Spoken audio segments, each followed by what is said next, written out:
espoir, et si je suis gourmand, je dirais sublimation aussi.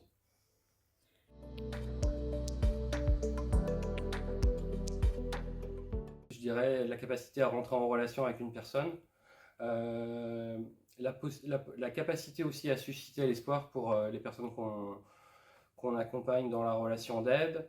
Il y a également aussi des choses importantes, la possibilité de contextualiser son rétablissement. Il y a aussi l'idée de ne pas se prendre, entre guillemets, pour un super-héros, parce qu'en quelque sorte, on n'est pas passé de la grotte très sombre à la lumière en un seul coup. Donc c'est toujours important de contextualiser les choses. Et puis de préciser aussi que même si on est rétabli et qu'on mène une vie épanouissante ou satisfaisante, c'est toujours important d'avoir en tête de faire attention à sa santé psychique et physique, et d'avoir des repères aussi dans ce qui se passe en nous psychiquement et socialement.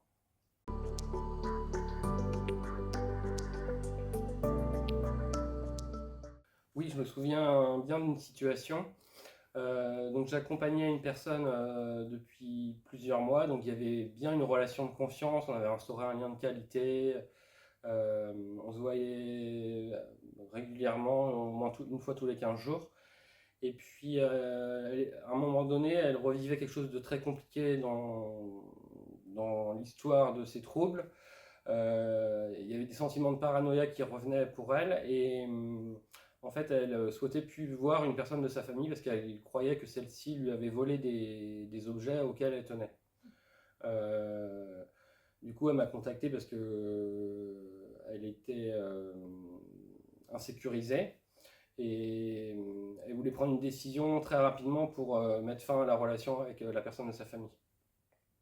Et là, du coup, il y a eu une intuition à partir d'expériences que j'ai pu avoir dans l'accompagnement des gens que je rencontre.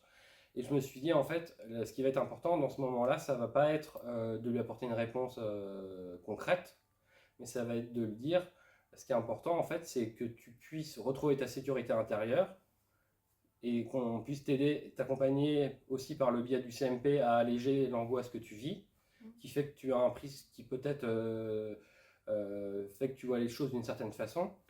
Donc on va t'accompagner à retrouver la sécurité intérieure, et quand tu auras retrouvé cette sécurité-là, tu pourras prendre la décision qui te paraît la plus ajustée au fait de voir ou de moins voir ou de ne plus voir cette personne.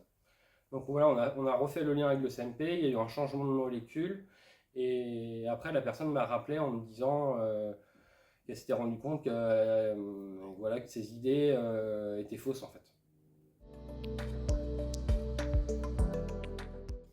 Alors si je devais donner un conseil à une personne qui souhaite devenir père aidant, je lui dirais tout d'abord en tout cas c'est ma vision à moi, que c'est important d'avoir un rétablissement qui est suffisamment ancré en fait. Je veux dire par là en fait d'avoir quand même plusieurs années où on mène une vie satisfaisante, où on a retrouvé une sécurité intérieure, où on a retrouvé une estime de soi aussi, et qu'on est là, et qu'on puisse aussi se sentir. Alors, tant qu'on n'a pas été perdant, on ne peut pas le savoir, mais avoir une sensation de légitimité dans cette future fonction, ce qui est très important. Et puis d'avoir des qualités relationnelles, et en plus aussi de mise en sens des expériences parfois nébuleuses ou indicibles pour les gens qu'on accompagne.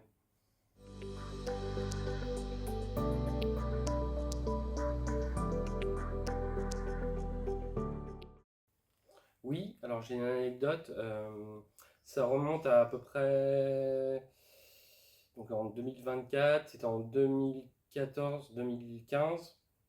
Donc j'étais pas encore père aidant, mais c'est ce qui m'a permis de reprendre confiance et qui a suscité aussi le fait de développer des compétences qui m'ont permis d'être père aidant. C'était 2 ans après une énorme dépression. Un jour, je me rends à la mairie près de chez moi, et je vois une affiche qui précise que SOS Amitié recherche des bénévoles pour être écoutant dans l'association, et donc écouter des gens en souffrance psychique. À ce moment-là, il y a un truc qui fait résonance et écho, et je me dis que j'ai très envie de faire ça. Alors je me dis également que je pense avoir des compétences dans la relation d'aide et dans l'écoute des personnes en difficulté. Mais je me dis aussi, ça fait que 2 ans que je suis sorti d'une dépression.